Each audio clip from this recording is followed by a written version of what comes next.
aujourd'hui pour une vidéo update lecture. Donc j'ai quelques livres à vous présenter. Ça fait peut-être un moment que je les ai terminés, mais je repoussais l'échéance de tourner ces update lectures.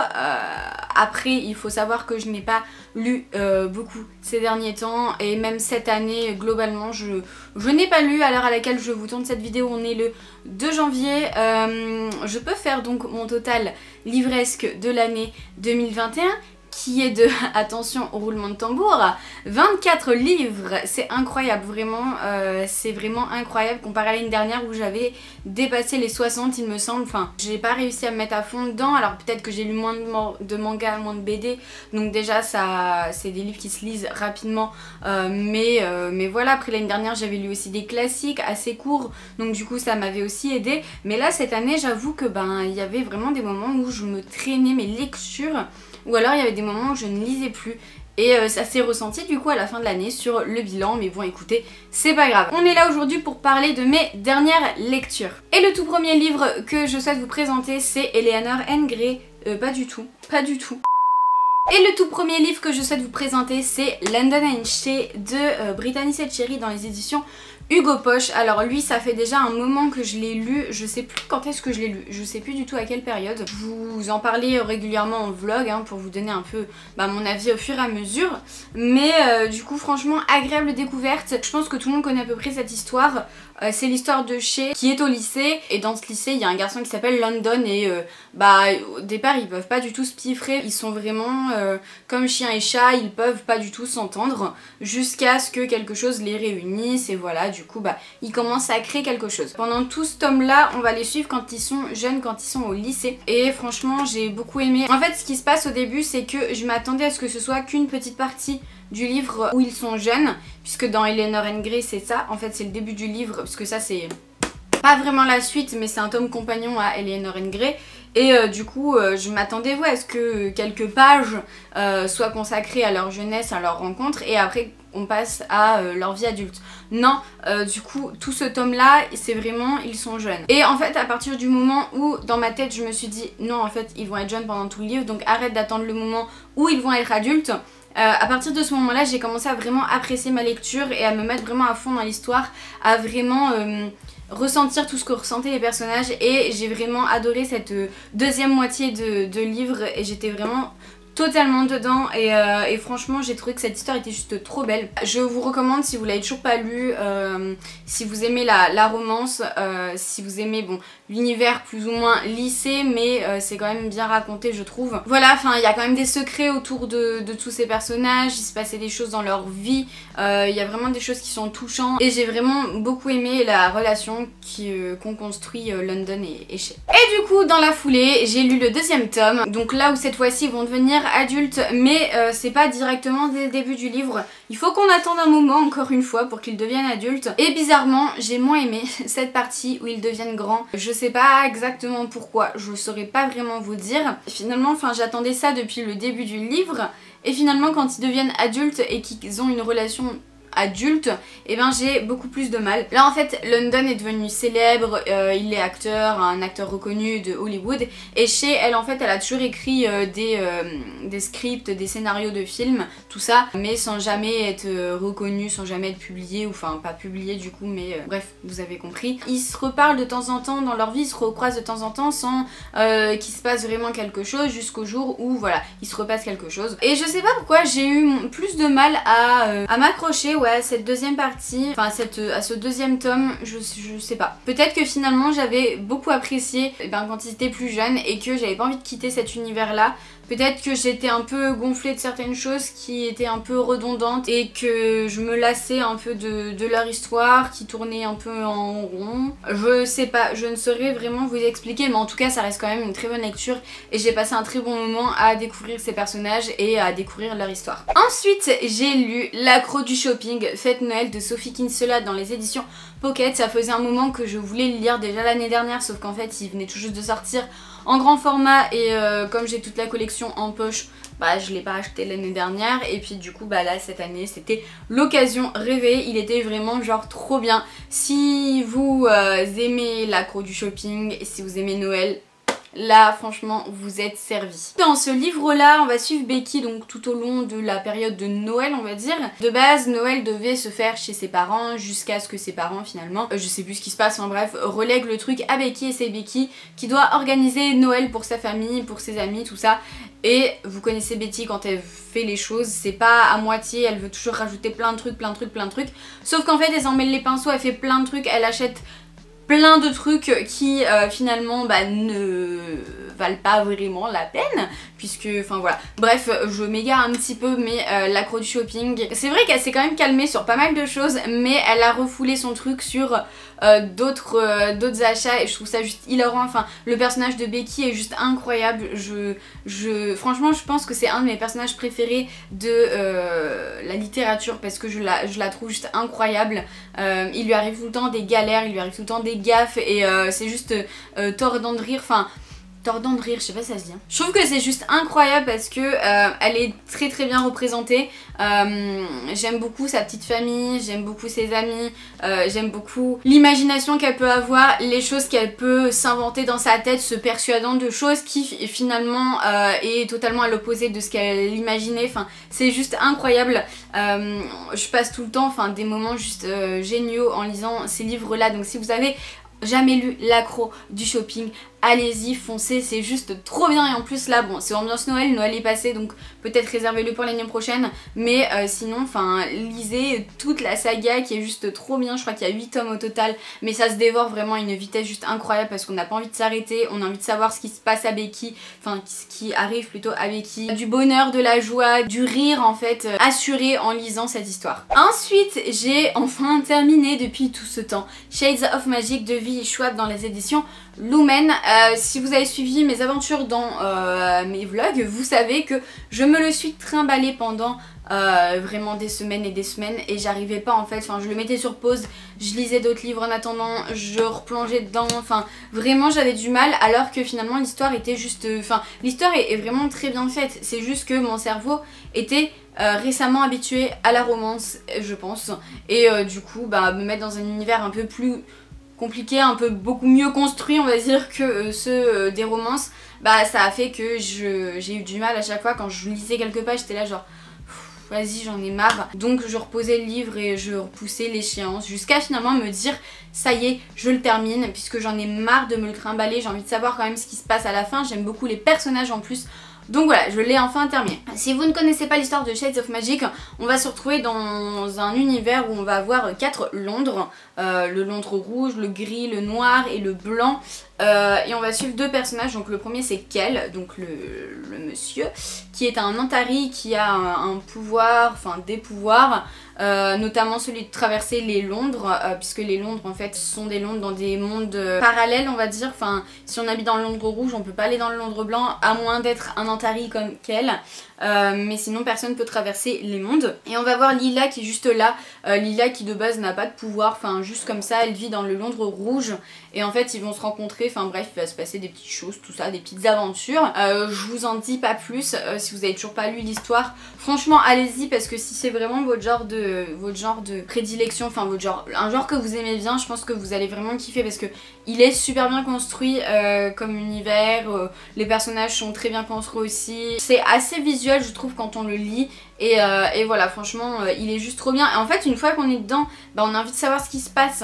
C'est juste que moi j'avais du mal, j'arrivais pas, je me le traînais ce livre là. La plume de l'auteur aussi très très belle, très bien faite, l'histoire très bien écrite, les petits rebondissements on adore aussi, visuellement le livre est juste très très beau, vraiment. Il est très agréable à lire, ça je dois l'avouer, vraiment très très agréable. Les chapitres ne sont pas trop longs et ça c'est vraiment cool. Et j'ai beaucoup aimé le personnage de Kel parce que c'est un personnage qui est assez... Enfin oui il a des pouvoirs tout ça mais il va pas se la péter et surtout il va pas profiter de ses pouvoirs en mode pour faire le mal ou autre, non.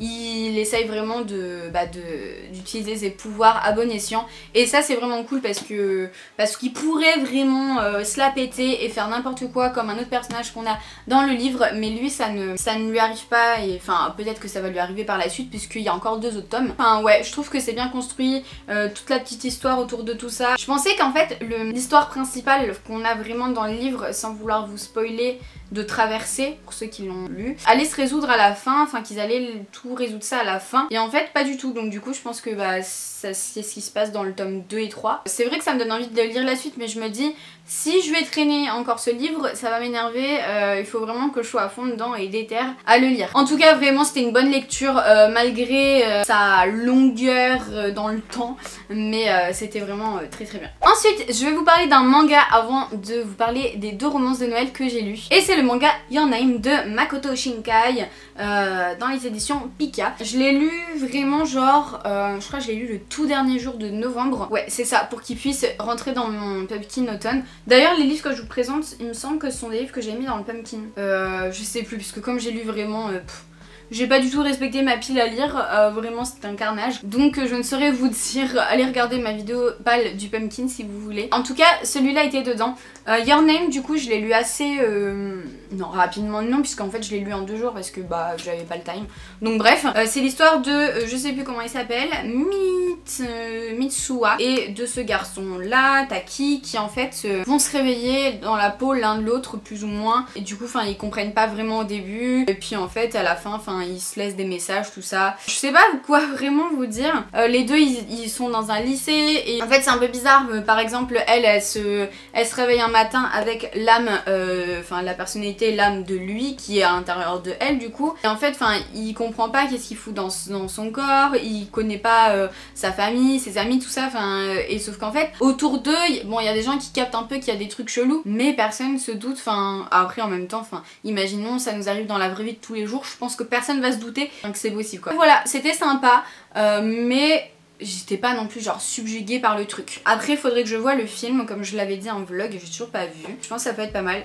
Mais bon c'était mimi, c'était les dessins étaient assez beaux en vrai, ils sont vraiment pas mal. Un plus gros zoom. Mais franchement ouais c'était vraiment pas mal. Surtout je trouve la couverture qui est juste super belle, franchement elle est magnifique. Mais c'est pas mon genre de manga de prédilection, mais comme j'en entendais beaucoup parler, je me suis dit allez pourquoi pas l'acheter, le lire. Voilà c'est chose faite en tout cas. Maintenant je peux le laisser de côté. Et on finit enfin avec 2 romances de Noël. La première c'est La romance presque parfaite d'une agro à Noël de Sarah S. Wild dans les éditions Hugo Poche. Et ben c'est ma préférée des 2 que je vais vous présenter. Franchement ce livre était juste super, ambiance de Noël à fond et ça c'est trop bien. 300 pages au total donc assez court vraiment. Il se lit vraiment très vite et on est vraiment vite plongé dans l'ambiance. On va suivre Zoé qui est une passionnée de Noël et du coup elle a monté son entreprise autour de tout ça, autour de décoration de Noël, tout ce qui concerne Noël. Elle veut en fait apparaître dans un grand journal pour pouvoir avoir sa publicité tout ça. Elle doit se faire interviewer par un homme qui s'appelle Ethan et Ethan est très réfractaire à Noël, il déteste Noël. Je vous en dis pas plus, après c'est une romance de Noël, on a 2 personnages, vous savez qu'il va se passer quelque chose donc Zoé va essayer de lui montrer que Noël c'est cool en fait. Va-t-elle y arriver? Telle est la question. C'était vraiment super doudou, la romance était très mignonne, c'était pas hyper cliché j'ai trouvé. Alors peut-être que l'année dernière la romance de Noël que j'avais lue j'étais peut-être pas prête, peut-être pas à fond dedans, j'en sais rien, mais là vraiment j'ai apprécié le livre, je pense à sa juste valeur. J'étais trop contente d'aimer enfin une romance de Noël. L'histoire était vraiment cool, je sais pas pourquoi je fous le livre là. C'était aussi très visuel dans tout ce qui est Noël, décoration, tout ça et on avait juste envie d'être dans le livre. C'est comme si limite on était en train de regarder un téléfilm de Noël, c'est exactement pareil, enfin un téléfilm, un film de Noël, c'est exactement pareil et voilà. Et en plus on a des petites en-têtes de chapitres très mignonnes, très noëlesque, on aime beaucoup. Donc voilà, franchement 5 sur 5 pour cette romance de Noël. J'ai pas envie de vous mentir, enfin je note pas du tout les livres depuis le début de cette lecture, mais là j'avais envie de vous dire que vraiment c'était une très bonne lecture de Noël. Et enfin l'autre que j'ai lu c'est Noël Avalanche et Hésitation de Rose Milla dans les éditions Hugo Poche. Alors celui-là franchement au début j'ai beaucoup aimé ce qui se passait puisqu'on va retrouver notre personnage principal qui est Lila qui aime beaucoup Noël, voilà, qui tient aussi une chaîne YouTube de cuisine. Elle travaille aussi à côté dans une espèce de station service qui vend, enfin vous voyez à l'intérieur quand on a les stations service on a aussi l'espèce de petits magasins, je sais plus comment on appelle ça, enfin bref, elle travaille là-dedans. Et du coup on a Mathieu, le personnage masculin du livre, qui est urgentiste, donc médecin urgentiste, et en fait il aime pas du tout Noël parce que il s'est passé quelque chose et tout dans sa famille le jour de Noël. Du coup il peut plus blairer cette fête, et en fait il voulait juste bourrer la gueule, donc du coup il voulait aller acheter de l'alcool. Donc il va à la station-service de Lila, et en fait pile au moment où ils sont là tous les deux, il se passe une avalanche de neige, et en fait ils se retrouvent bloqués tous les deux pendant des heures en attendant de se faire secourir, et du coup ils commencent à discuter, tout ça, à parler et à créer des liens. Mathieu c'est le typique bad boy, on n'imagine pas du tout son personnage être médecin, enfin moi en tout cas j'ai du mal à l'imaginer médecin vu comment il est, ça change, et surtout ça se passe en France, donc ça c'est cool, vraiment j'ai trouvé ça hyper cool. Après bon, je connais pas vraiment le coin où est-ce que l'histoire se déroule, mais je trouve ça vraiment bien, on peut bien vraiment imaginer le truc, et pour une fois ouais ça se passe pas aux États-Unis, donc ça c'est vraiment cool. J'ai eu plus de mal on va dire à lire celui-là que l'autre, je sais pas, j'étais peut-être un peu moins à fond. Alors au début oui, parce que quand on a eu toute cette histoire d'avalanche tout ça, ouais c'était hyper prenant, on avait envie de savoir ce qui se passe, tout ça, et en fait une fois qu'ils sortent une fois qu'ils sont sauvés, je suis moins à fond dans l'histoire à partir de ce moment là. Je sais pas vraiment pourquoi, parce que les deux personnages ne sont peut-être plus réunis. On a les deux points de vue aussi, hein, comme l'autre d'avant, on a le point de vue féminin, masculin. C'est cool aussi de savoir ce que l'homme pense, parce que souvent c'est le point de vue de la femme. Après voilà, encore une fois, c'est cliché sur certaines choses. Mais bon, c'est sympa, ça fait du bien, et voilà, ambiance Noël, on aime beaucoup. Et donc voilà, cette update lecture est maintenant terminée, j'espère que ça vous a plu. N'hésitez pas à me dire si vous aussi vous avez lu des livres que je vous présente, notamment les romances de Noël, pourquoi pas me dire si vous en avez lu cette année. Je devais en lire une autre, c'était Les étoiles brillent plus fort en hiver, je crois, de Sophie Jomain. Sauf que j'ai pas eu le temps, et puis maintenant je pense que ce sera pour l'année prochaine, à moins qu'en plein été je me tape un délire de lire une romance de Noël, mais je ne pense pas. En tout cas voilà, c'était globalement de très bonnes lectures en vrai. En vrai, il n'y en a pas eu un seul que j'ai détesté. Celui que je pourrais le moins aimer de tous, ça resterait le manga, parce que bon, j'étais pas vraiment... Voilà, c'était rapide, court, on n'a pas vraiment le temps de s'accrocher au personnage, que le livre est déjà terminé quoi. De très bonnes lectures, donc ça c'est vraiment bien. Là je vous ai présenté, je pense, du coup, tous les livres que j'ai lus cette année 2021 dans toutes mes updates lectures, donc vous pouvez voir qu'il n'y en a pas énormément, peut-être que j'en ai oublié un ou deux.